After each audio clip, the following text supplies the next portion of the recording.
Before Shania Twain became a global symbol of confidence, glamour, and record-breaking success, she was simply Eileen Regina Edwards, a child growing up in conditions that most fans never associate with superstardom.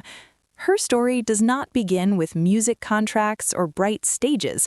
It begins in rural northern Canada, where survival was not a metaphor, but a daily calculation. Before we continue, take 1 second to like, subscribe, and tap the bell icon so you don't miss more real stories like this. Eileen was born in 1965 in Windsor, Ontario, but her life quickly shifted north to Timmins, a remote mining town defined by long winters and limited opportunity. Her mother, Sharon, struggled to keep the family afloat, often relying on unstable relationships and low-paying work. Food insecurity was constant. Hunger was not occasional, it was routine. Eileen would later describe nights when dinner simply did not exist, and mornings when school meant pretending everything was normal. Music entered her life not as a dream, but as a responsibility. By the age of 8, Eileen was already performing in local bars and clubs, singing late into the night while other children slept. These were not talent showcases, they were survival gigs. The money she earned went directly toward keeping food on the table. Childhood, as most understand it, was never an option. This early exposure to adult environments shaped her discipline, but it also forced her to suppress vulnerability. She learned quickly that emotion had to be controlled, that exhaustion could not be shown, and that performance was not optional. Long before fame, she was already living a divided existence, the smiling singer on stage and the anxious child off it. Tragedy deepened this divide. When Eileen was just 22, her mother and stepfather were killed in a sudden car accident. Overnight, she became the primary caregiver for her younger siblings. Dreams of a solo career were postponed indefinitely. Responsibility once again took priority over ambition. To support her family, she took a job performing at the Deerhurst Resort in Ontario, singing night after night in a cover band. It was steady work, but creatively limiting. She was not building a future, she was holding everything together. Yet this period refined her voice, her stamina, and her ability to command an audience under any condition. Eventually, opportunity arrived from an unexpected place. A demo recording made its way to Mercury Nashville Records. When she moved to the United States and signed her first contract, the industry saw her as promising but not revolutionary. Her early recordings leaned traditional country, shaped largely by producers and executives who underestimated her instincts. The turning point came when she met producer Robert John "Mutt" Lange. Professionally, they were electric. Lange recognized not just her voice, but her vision. Together, they crafted a sound that blended country storytelling with pop precision, creating something that the industry had not fully embraced before and could not ignore once it existed. Albums like The Woman in Me and later Come On Over did more than sell records. They redefined genre boundaries. Shania Twain was no longer just successful, she was dominant. Stadiums sold out, sales reached historic numbers. Her image projected confidence, control, and joy.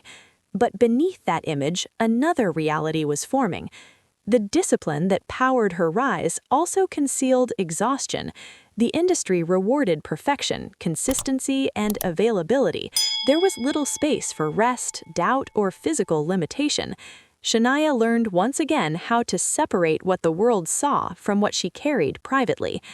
At the height of her success, she appeared unstoppable, yet the very traits that built her empire, control, silence, and endurance, were setting the stage for a crisis no one anticipated.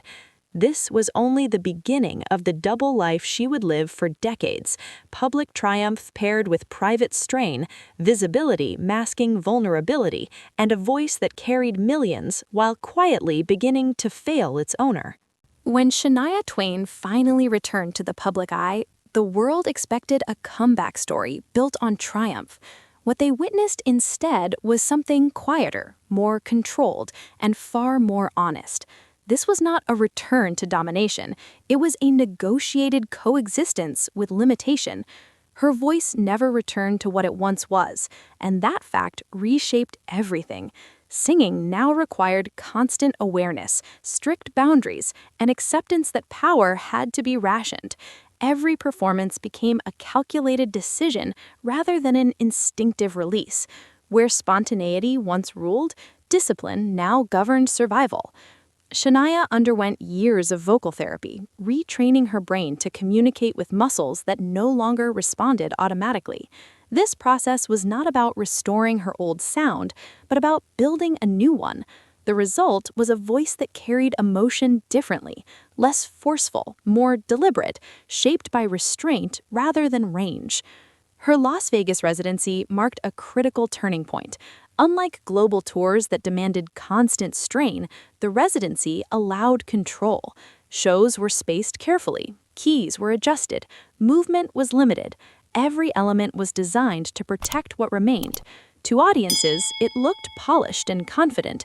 Behind the scenes, it was survival by design. Emotionally, Shania's life transformed. After years of isolation and recovery, she rebuilt personal trust slowly. Her later marriage was not rooted in creative dependency or public image, but in companionship and emotional stability. The contrast to her earlier life was stark and intentional. What changed most was her relationship with fame.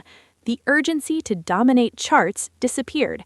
Albums released later in her career were not engineered to compete with younger artists or trends.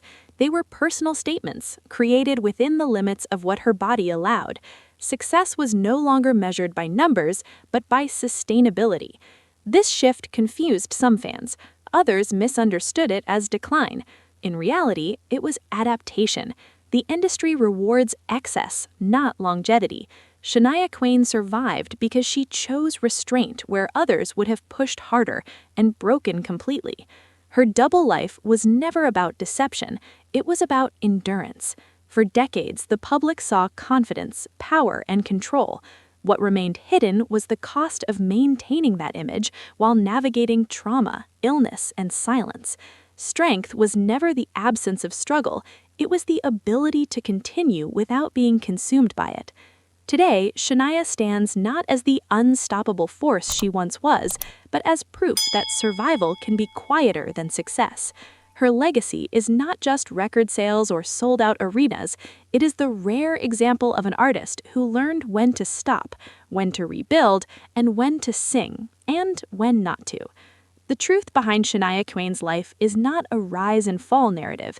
It is the story of someone who outlived the version of herself the world refused to let go and chose control over collapse.